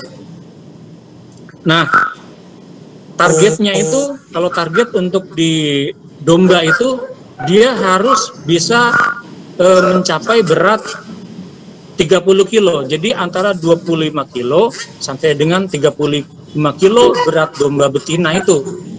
Baru dia sudah bisa untuk dibuahi. Tapi kalau kambing, dia harus memenuhi standar 30 kilo sampai dengan 35 kilo. Jadi kambing betina tersebut sudah berat di atas 30 kilo, misalnya bagusnya di 35 kilo, baru dia bisa dibuahi. Nah, untuk apa metode tersebut kita pakaikan? Untuk kita mendapatkan keturunan-keturunan yang bagus. Sebetulnya ini masih banyak, tapi kita jawab dulu pertanyaannya. Rumput Taiwan, rumput Thailand, itu rumput pakcong, Pak, disebutnya Pak Oto. Ada rumput spesies disebutnya rumput pakcong atau nama aslinya di sono napier. Rumput napier ini mempunyai nutrisi yang lumayan tinggi di antara rumput-rumput yang lain. Dan dia mempunyai ketahanan terhadap cuaca ekstrim, misalnya panas, kemarau, dia relatif lebih bertahan ketimbang rumput gajah-gajahan. Dan rumput pakcong ini mempunyai rasa yang agak ada manis-manisnya juga. Seperti itu. Oke, pertanyaannya kita skor dulu, kita lanjutkan karena waktunya waktunya terbatas juga. Jadi yang harus kita ketahui, apa yang menjadi tolak ukur pakan yang baik adalah pakan yang paling mudah dan murah yang bisa kita dapat di tempat kita beternak gitu. Jadi dia pakannya mudah kita dapat, kalau seandainya beli, ya belinya murah gitu. Sehingga kos produksi kita dalam beternak itu minim. Terus, nah dengan adanya pakan yang mudah dan murah, produksi kita jadi bagus, insya Allah keuntungan kita bisa maksimal. Lalu tanamlah HMT yang produktivitasnya tinggi dan nutrisinya juga baik dan mudah ditanam dan dirawat. Jadi HMT itu kita harus tahu yang produktivitasnya tinggi, jadi pertumbuhannya cepat. Di samping pertumbuhannya cepat, ternyata nutrisinya baik. Di samping nutrisinya baik, ternyata mudah ditanam, mudah tumbuh, dan mudah dirawat, gitu.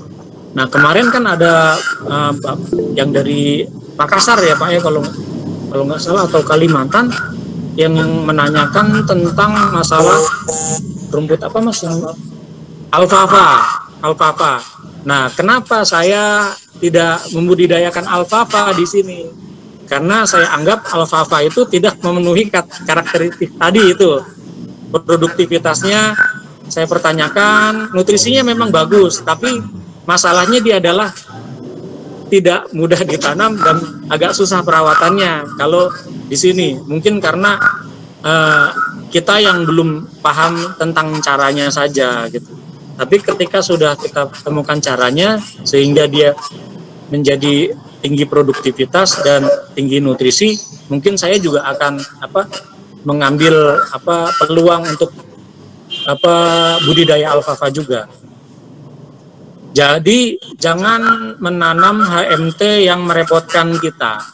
Tanamlah HMT yang memudahkan kita, tapi tapi nutrisinya cukup baik, gitu. Lalu HMT itu ketika kita dapat segar, kita simpan segar. Ketika kita dapat kering, kita simpan kering. Seperti itu konsepnya. Jangan kita dapat yang kering terus kita basahin. Jadi kalau misalnya kita membutuhkan kadar air untuk membuat si HMT tersebut kering atau bahan pakan kita kering, kita tinggal cari bahan pakan yang lain yang kadar airnya banyak sehingga menjadi satu kesatuan. Ada yang fungsinya mengeringkan, ada yang fungsinya membasahkan. Seperti itu. Lalu kebutuhan yang terkait dengan kebutuhan pakan kambing dan domba. Dengan kebutuhan pakan kambing dan domba, seberapa banyak sih kebutuhannya gitu selama 1 hari ya untuk kita konsumsi atau kita berikan, sehingga kita memberikan ke ternak itu tidak terlalu banyak tapi tidak kurang, jadi pas gitu. Nah, kebutuhannya adalah pakan itu kita berikan ke ternak itu 3-4% berat kering pakan terhadap bobot badan ternak. Jadi pakan itu kita berikan, misalnya pakan kita kering, kita gunakan pakan yang bahan-bahannya kering, itu kita berikan ke ternak hanya 3-4% dari bobot ternaknya. Lalu jika pakan itu basah, berapa banyak yang harus kita berikan ke ternak? Itu secara literatur adalah 10% dari bobot ternak. Semisal kita punya domba, domba beratnya 20 kilo. Nah, berapa pakan keringnya yang kita berikan ke mereka sehari? Berarti misalnya 4%, kan pakan kering kan 4% dikali 20 kilo, jadinya berapa? 0,8 kilo. Nah, 0,8 kilo itu yang kita berikan kering ke mereka. Itu berarti kita bagi 2, misalnya kita berikan pakan pagi dan sore, berarti 0,4 kilo pagi untuk 1 ekor, 0,4 kilo sore untuk 1 ekor. Tuh. Lalu kalau pakan basah kan 10%. Berarti kalau berat dombanya itu 20 kilo, pakan kita basah, berapa yang kita berikan? Berarti yang kita berikan adalah jumlahnya adalah 10% dikali 20 kilo. Berarti sama dengan 2 kilo. 1 kilo pagi pakan basah, 1 kilo pagi pakan 1 kilo di sore kita berikan gitu. 1 kilo pagi, 1 kilo di sore. Dalam kondisi kalau kita punya pakan yang basah. Nah, tapi prosentase 3% untuk pakan kering kita berikan dan prosentase 10% dari berat badan untuk pakan basah itu harus komplit. Jadi sudah ada seratnya, sudah ada proteinnya, sudah ada energinya, sudah ada mineral dan vitaminnya. Seperti itu. Nah, secara umum memang kita berikan pakan ke hewan ternak kita hanya 2 kali saja, pagi dan sore. Seperti itu. Nah, kalau misalnya ada dua kondisi pakan kita punya pakan hijauan dan juga kita punya pakan sentrat. Pemberiannya seperti apa ya? Bagusnya seperti apa ya? Nah, kita berikan pakan keringnya dulu atau konsentratnya dulu. Jadi sebelum awal kita memberikan makan itu kita berikan konsentratnya dulu. Sesuai dengan kebutuhan ya, berarti 3-4% pakan keringnya gitu. Lalu kita setelah konsentratnya itu habis, baru kita diamkan selama 2 jam atau 1 jam. Setelah itu baru kita berikan hijauan atau HMT menyusul setelah sentrat gitu. Tapi kalau pakan kita sudah komplit, cukup kita berikan 1 kesatuan saja. Seperti itu. Di sini ada pertanyaan lagi. Cocopit bisa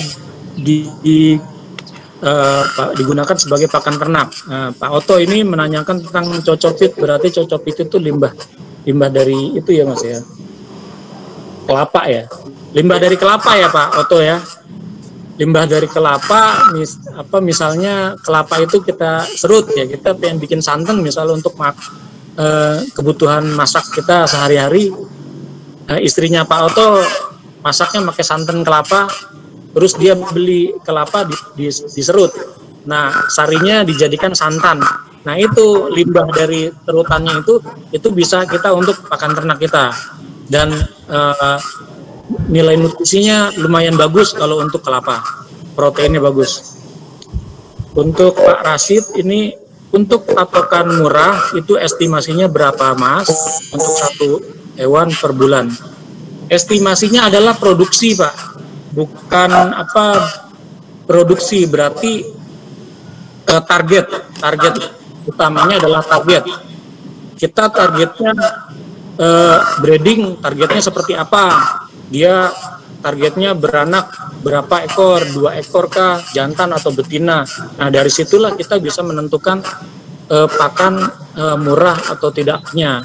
Tapi kalau seandainya taksiran saya untuk kita sudah hitung-hitungan pakan, tapi bibitnya berkualitas ya Pak ya. Kalau bibitnya berkualitas untuk breeding itu dengan kos di bawah Rp2.000 per hari per ekor, itu insya Allah dia masih masuk ketika kita jual anakannya kita jual, itu insya Allah kita masih untung. Nah, kalau untuk penggemukan itu berapa? Kalau di Satria Farm sendiri kita target kos pakan per harinya itu adalah Rp3.000 kalau untuk penggemukan. Rp3.000 per hari per ekor untuk pakan penggemukan. Tapi dengan kos Rp3.000 per hari per ekor itu, kami Satria Farm harus dituntut untuk bisa menaikkan berat badan domba atau kambing itu sebulan 4 sampai dengan 5 kilo. Jadi kalau dengan kos Rp3.000, target saya adalah kenaikan berat badan 4 sampai dengan 5 kilo. Jikalau kurang dari itu, terjadilah kerugian atau modal kita impas atau bahkan rugi. Nah, itu tolak ukurnya seperti itu. Nah, kalau untuk milking, target kita itu misalnya kalau milking itu sebetulnya pakan sehari, kalau target di kami Satria Farm, kos pakannya adalah Rp5.000 per hari per ekor, dan hasil perahnya minimal 1,5 liter. 1,5 liter insya Allah bisa tercukupi. Berarti kalau misalnya 1,5 liter susu itu 1 liter itu harganya 20.000. Berarti kalau 1,5 liternya itu 30.000. Pakan kita targetnya sehari 5.000 sampai dengan 10.000. Berarti kita masih punya untung di hasil penjualan susu. Nah, seperti itu Pak Rashid. Sabut kelapa Pak. Oh, sabut kelapa kokopit. Tidak Pak, tidak. Kalau sabut kelapa itu enggak referensi untuk kita, karena dia termasuk tergolong di kayu-kayuan atau seratnya itu susah untuk dicerna. Jadi kalau serabut kelapa kita bisa manfaatkan untuk pembuatan itu aja Pak, pupuk organik cair kalau serabut kelapa, karena dia mengandung kalsium yang bagus gitu Pak. Kalium yang bagus kalau nggak salah untuk serabut kelapa. Jadi minta maaf, serabut kelapa atau sabut kelapa yang dari limbah kelapa tempurungnya itu ya, di setelah tempurung itu gitu ya, sabutnya lah, sabut yang biasa untuk nyuci piring. Kalau di Jawa itu kita nggak bisa manfaatkan untuk pakan ternak karena sulit untuk diserap. Kalau seandainya dipaksakan, khawatirnya dia tetap dimakan oleh ternak, tapi nanti dia baru bisa tercerna, misalnya seminggu kemudian dia baru bisa keluar. Nah, selama dia nggak keluar dari rumen atau perut, dia terus melakukan fermentasi atau melebur si serabut kelapa itu, yang tentunya energinya hanya sibuk untuk melakukan itu peleburan atau ya itu di pencernaan itu untuk meleburkan. Butiran-butiran yang kalau butiran yang dipukul-pukul itu jatuh apa ya? Cocok. Butiran. Malah minta maaf kalau cocopit saya malah belum itu. Nanti mungkin jenengan coba difoto terus di sharing ke Telegram, nanti biar saya analisa dulu Pak kalau untuk cocopit ya. Devis Novanto, biasanya buat media tanam. Oh ya benar nih ya, biasanya untuk media tanam hidroponik cocopit, bener Pak. Kita hindari untuk pakan ternak cocopit. Oke, saya lanjut. Oke Pak. Jadi dalam pakan ternak itu terkandung sesuatu yang berbahaya juga ternyata, walaupun prosentasenya itu nggak banyak. Apa itu? Jadi pakan ternak itu ada yang di dalam kandungan pakan ternak, dari hijauan segala macamnya itu terdapat mikotoksin. Apa itu mikotoksin? Mikotoksin itu disebutnya toksin atau racun yang dihasilkan oleh jamur gitu. Dia bisa berupa fungi, bisa berupa fusarium. Jadi jamur itu akan muncul secara alami jika perlakuan terhadap hijauan atau bahan pakan ternak tidak baik gitu. Nah, pengaruh mikotoksin dalam pakan ternak ini apa terhadap ternak? Dalam arti kata, pengaruh negatifnya apa gitu. Jadi dia akan menurunkan feed intake atau konsumsi pakan, yang kalau kita cara menghitungnya itu biasanya dihitungnya per minggu. Nah, dalam arti kata dia akan mempengaruhi nafsu makan. Jadi makannya itu nanti akan berkurang. Jadi si ternak itu makannya tambah lama tambah berkurang. Terus dia akan merusak VCR atau Food Conversion Ratio atau efisiensi pakan terhadap budidaya penggemukan. Biasanya kalau VCR ini memang ditujukan untuk penggemukan, karena dia metode berhitungnya adalah pakan yang dikonsumsi itu hari itu berapa, lalu dibagi bobot berat badan ternak. Misalnya pakan yang dikonsumsi itu 2 kilo dibagi bobot ternak, misalnya 20 kilo seperti yang tadi hitungan kita domba itu, dengan pakan 2 kilo pada ternak berat badan 20 kilo itu harus menghasilkan PCR sebanyak, harus terserap sebanyak 1 gram targetnya. Jadi dengan target pemberian pakan 2 kilo kepada ternak yang berat badannya 20 kilo itu harus bisa memproduksi daging sebanyak 1 gram sehari. Berarti kalau sebulan dia 3 kilo, minimal 3 kilo. 100 gram berarti Mas ya? 100 gram, maaf bukan 1 gram tapi 100 gram. 100 gram sehari berarti sebulan dia 3 kilo. Itu yang dimaksud. Nah, kalau terjadinya mikotoksin itu dalam pakan ternak itu kita harus jadi merusak itu. Jadi target kita target penggemukan kita 3 kilo itu jadi nanti tidak tercapai. Yang lainnya adalah menurunkan produktivitas susu, terus menurunkan kekebalan tubuh. Jadi kekebalan tubuhnya ternak lama-lama menurun karena dia memakan itu ya toksin atau racun gitu, menyebabkan keracunan ya karena dia lama-lama kekebalan tubuhnya itu menurun ya, yang akan menyebabkan kematian gitu karena keracunan gitu. Nah, jika pemberiannya itu tidak terukur. Lalu pertanyaannya, kapan sih itu mikotoksin itu akan muncul?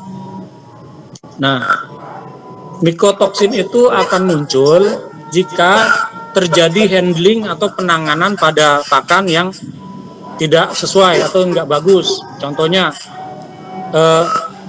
pemanenan hijauan yang tidak bagus. Misalnya hijauan itu dipanen terlalu kemudahan.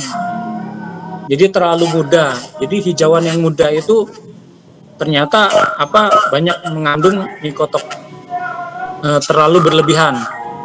Itu nggak bagus. Jadi pemanenan yang tidak bagus. Atau pemanenan yang terlalu tua itu juga bagus. Jadi sesuai saja. Terus proses pengeringan terhadap pakan yang nggak sempurna. Jadi pakan itu kita keringkan atau kita keringkan tapi ternyata masih mempunyai kelembapan yang tinggi dari pakan. Nah, itu yang akan menyebabkan timbulnya mikotoksin tersebut. Yang lain atau yang menyebabkan mikotoksin itu muncul adalah lokasi atau tempat penyimpanan yang lembab. Nah, tempat penyimpanan yang lembab atau lokasi gudang pakan kita itu lembab, itu akan mendatangkan atau membuat si mikotoksin tersebut muncul permukaan. Yang terakhir adalah pakan yang tertinggal terlalu lama di wadah pakan atau di tempat pakan. Jadi kalau misalnya pakan kita itu ternak kita nggak habis terhadap pakan itu, terus kita diamkan saja, nggak kita bersihkan, terus kita tumpuk pakan yang lainnya untuk makan berikutnya. Nah, itu nanti endapan pakan yang lama itu yang akan menimbulkan mikotoksin. Timbulnya jamur. Nah, jamur itu bahaya ternyata. Nah, jamur itu bahaya. Nah, terus cara mencegah mikotoksin. Cara mencegah timbulnya jamur yang merugikan tersebut terjadi pada pakan ternak kita, yaitu cara mencegahnya adalah jika misalnya dia sudah ada mikotoksin atau jamur yang kita anggap ini akan menyebabkan kerugian pada pakan ternak itu, kita harus pisahkan. Jadi pakan ternak yang sudah terkena mikotoksin tersebut kita harus pisahkan dari pakan yang normal. Lalu lakukanlah proses pengeringan terhadap bahan pakan yang baik gitu. Dikondisikan kadar airnya kering. Jadi kondisi airnya itu nantinya di bawah 14%. Ya sekering-keringnya, lebih bagus sekering-keringnya. Atau tidak lebih dari 14% kebasahannya. Karena jikalau dia tingkat kebasahan bahan pakan itu di atas 14% akan menimbulkan membuat si mikotoksin tersebut datang dan juga berkembang biak di bahan pakan. Lalu cara mencegahnya yang lain adalah dengan menambahkan toksin binder atau pengikat racun. Nah, toksin binder ini kita biasanya diberikan pada carupan pakan biasanya. Nah, itu menghindari menghindari terjadinya keracunan juga. Kalau jadi dia tujuannya adalah untuk mengikat. Jadi si toksin tersebut diikat dan nantinya ketika dimakan oleh ternak dia akan terbuang lewat kotoran atau fesis. Gitu. Nah, toksin binder ini contohnya ya untuk saat ini kalau untuk alami itu saya masih belum tahu, cuman kalau untuk kimianya sudah ada produk-produk di toko-toko peternakan. Tinggal kita tanyakan aja, Pak, kita butuh toksin binder. Nah, jika ternak kita sudah terlanjur makan pakan yang sudah dihinggapi oleh mikotoksin atau jamur, itu bagaimana mengatasinya? Nah, cara mengatasinya adalah yang pertama, siapkan minyak goreng. Jadi minyak goreng atau minyak sayur, minyak yang biasa digunakan oleh ibu rumah tangga untuk memasak, itu minyak goreng itu. Ketika ternak kita sudah keracunan, atau biasanya efek dari mikotoksin ini adalah keracunan. Nah, biasanya kalau dari keracunan itu nanti menyebabkan yang paling pertama adalah kembung, ternak itu keracunan kembung biasanya. Atau mulutnya berbusa, tanda-tandanya seperti itu tanda-tanda keracunan. Nah, itu yang terjadi kemarin itu efek dari keracunan juga, Mas, kandang kita. Nah, itu penanganannya kita berikan minyak goreng sebanyak 100 sampai dengan 200 mili kita minumkan ke ternak. Kalau untuk gampangnya takarannya, kalau saya itu kira-kira setengah gelas lah, setengah gelas besar, tergantung ternaknya juga. Kalau ternaknya kecil ya tinggal kita sesuaikan. Biasanya kalau ternaknya besar itu biasanya saya meminumkannya setengah gelas. Kita contangkan atau kita paksakan masuk ke ternak. Lalu yang berikutnya adalah opsi berikutnya adalah kita harus minumkan dia arang aktif. Arang aktif itu kita minumkan. Jadi arang aktif itu yang nanti juga fungsinya bisa untuk mengikat racun juga, dan juga untuk membawa masuk, menyerap gas di dalam tubuh. Nah, biasanya arang aktif ini kita temukan di toko-toko peternakan. Atau kalau misalnya kita pengen buat, bisa sebetulnya nanti suatu saat untuk pertemuan berikutnya, kalau misalnya pokok bahasannya sudah itu, kita mulai bagaimana caranya membuat probiotik, bagaimana caranya mengembangkan probiotik, bagaimana caranya membuat obat-obatan, jamu-jamuan untuk ternak, termasuk salah satunya bagaimana cara membuat arang aktif ini akan kita bahas.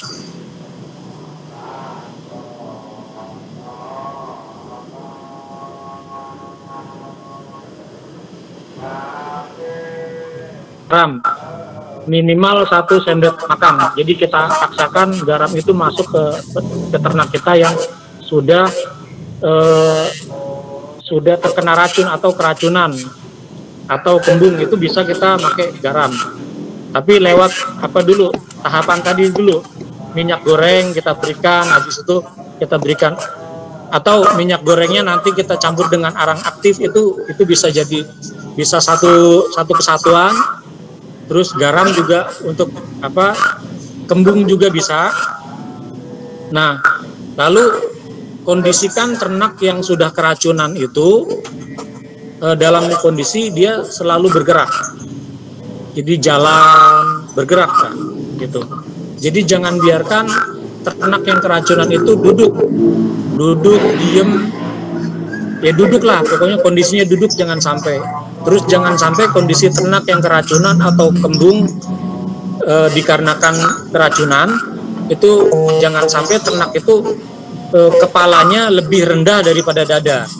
Karena ketika kepalanya lebih rendah daripada dada, dia akan terjadi penyumbatan saluran pernapasan.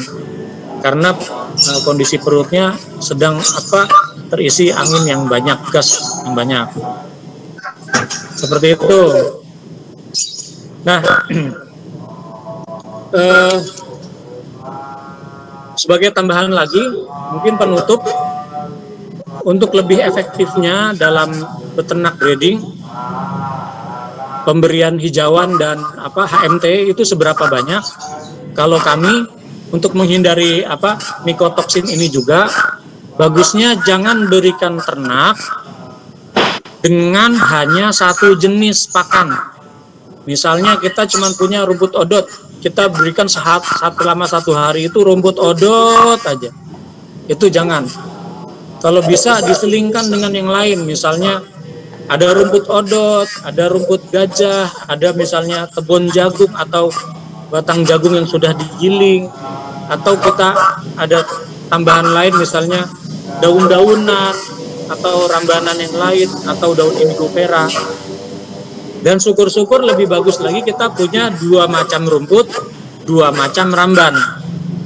Ketika kita sudah punya keempat itu, jadi 2 macam rumput dan 2 macam ramban, insya Allah yang pertama nutrisinya sudah terpenuhi dan dia sudah saling bisa mengcover